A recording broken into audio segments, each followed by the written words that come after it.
Hello, friends, and welcome to The Practical Church Musician, a podcast of practical tools and ideas for volunteer and part-time church musicians everywhere.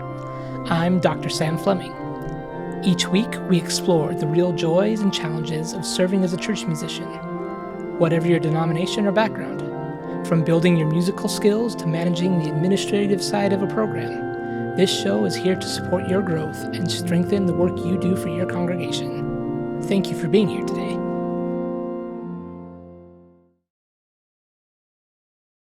If you've ever sat at the organ on a Saturday night wondering if your prelude was good enough, or if you've walked into a choir rehearsal and you're not really sure how to fix that tenor section that just really needs that help and that love in about 45 minutes, or maybe you've been handed a music director title or something like that without much training or support, this podcast is for you. This is episode 1. The very first episode, and I want to take a little time today to introduce myself, share why I started this podcast, and give you a clear picture of what you can expect in the episodes to come. So let's dive in. As I mentioned, my name is Sam Fleming, and I hold a doctorate in church music with a dual emphasis in choral conducting and organ. I also have a master's degree in choral music and a bachelor's degree in organ and music composition. People often ask me, what do you learn when you get a doctorate in church music? And the short answer is that my doctoral work was essentially a double concentration in choral conducting and in organ performance, along with advanced study in sacred music history, literature, and pedagogy. I gave degree recitals in both conducting and organ and completed a dissertation that focused on sacred choral music from Uruguay. I love the research process and diving deep into topics related to my field. However, throughout my career, throughout my schooling and in between degrees, I've gotten to work in a lot of different settings. I've worked in schools, community ensembles, and as a private teacher, as a composer and arranger, and on university faculties. But the consistent thread through every stage of my career has always been church music. I keep coming back to it. I've served as a volunteer church musician, in traditions where that is a thing. And I've served in part-time employed roles as a church musician. And I've also served as full-time in full-time positions as well. And currently I serve right now and am employed as a full-time director of music at a large church in the Kansas City metro area, where I oversee multiple ensembles and I work with over 100 active musicians in my program. Which is a program that I inherited, by the way, and it's a great place to be. But at the end of the day, I don't really want to focus on the degrees, the titles, or anything like that. I want to focus on what it means to serve in church music and what skills we need to be able to do that. I've been the underprepared volunteer. I've been the part-time director, juggling too many responsibilities. I've felt the pressure of Sunday coming every single week, and that is part of why this podcast exists. So I'm going to share with you now just a little bit of my story with music, just so you have a chance to get to know me a little bit and understand where I'm coming from. Music has always been a part of my life since I was young. I began piano lessons around age 7 with a wonderful teacher named Debbie, who laid an incredibly strong foundation for me. She also encouraged me in my early attempts at composing and arranging, something that shaped my musical imagination early on and that I'm still bearing the fruits of today. By high school, I was writing and recording albums of piano music and organizing benefit concerts with my friends for local causes in the community. And at one point, as teenagers, we rented out our local performing arts center that was also part of my high school. And I think it was about $1,500 to rent it out for this concert we were going to do. We rented out the big hall. My parents thought that I was a little crazy, and they were thinking, how are we going to pay for this if this goes south? But it didn't. It was a smashing success. And we were able to raise a good amount of money as well in doing that concert. So with all this growing up, among many other musical experiences in my life, I never really planned to pursue music professionally. I wasn't really sure how anyone made it in music. And there's no money in music, right? Well, there have certainly been moments of challenge as I've pursued my career, and many other people have those challenges too. But I continue to be amazed at how music, and especially church music, has remained a steady calling in my life. I've served in churches in a lot of different musical traditions, which has been really great. I've served in churches with strong choral and organ traditions, and I've served in churches that have praise bands and contemporary styles as well.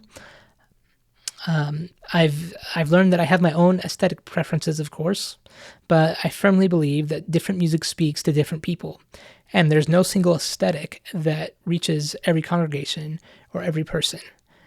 And I try to keep that in mind as I work in this amazing field. So that said, you will likely notice that this podcast leans towards traditions rooted more in the choral and organ tradition, and simply that is because that is where my expertise lies. But that doesn't mean that the principles we discuss here won't apply across different styles, especially as we talk about leadership skills and rehearsal strategies and administration and growing musically as a musician. Those things cross boundaries of music genres.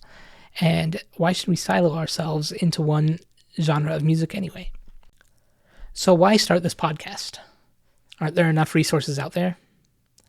Well, yeah, there's a lot of really great academic resources, and there are a lot of really great conferences and journals and books and people who are doing a lot of great things.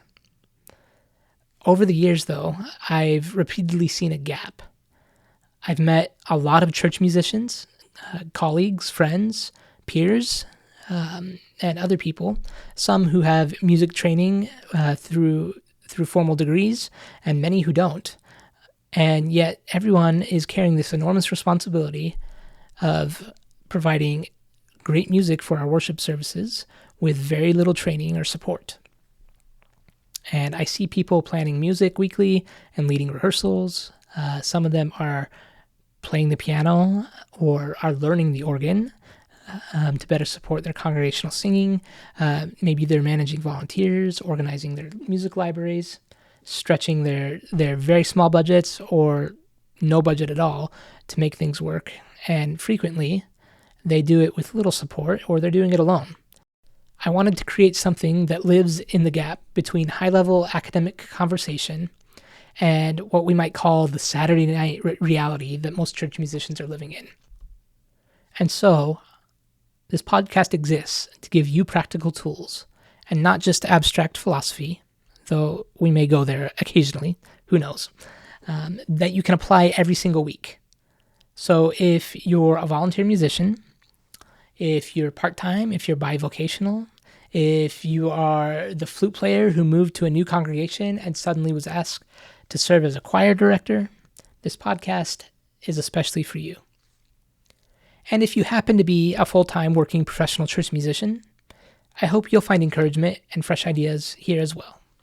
Each week, we are going to focus on practical tips such as musicianship, how to practice efficiently when time is limited, hymn playing techniques, score study strategies, selecting quality repertoire, rehearsal leadership, fixing problems quickly, teaching tone, blend, and musicality with your singers, working effectively with volunteer singers, administration, managing a church music budget, organizing and maintaining a music library, starting a concert series, structuring a sustainable program, and many other topics.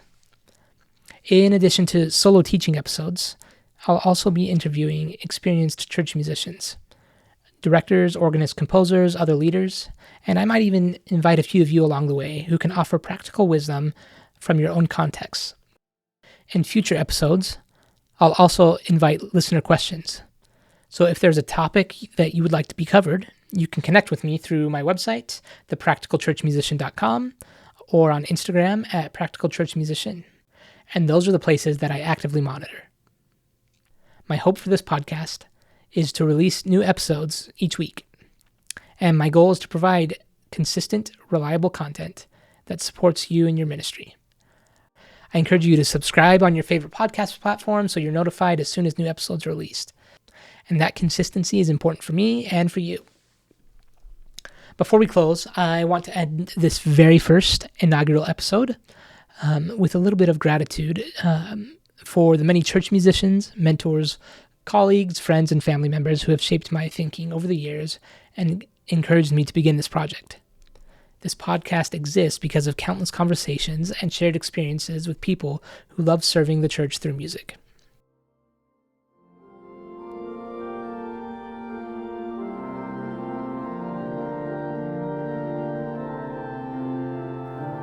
Thank you for being here for episode 1 of The Practical Church Musician. Next time, we'll be diving into specific practical topics that you can apply immediately in your own context.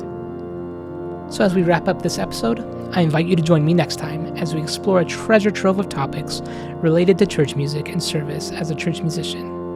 Until next time, keep singing, keep playing, keep practicing, and keep moving forward.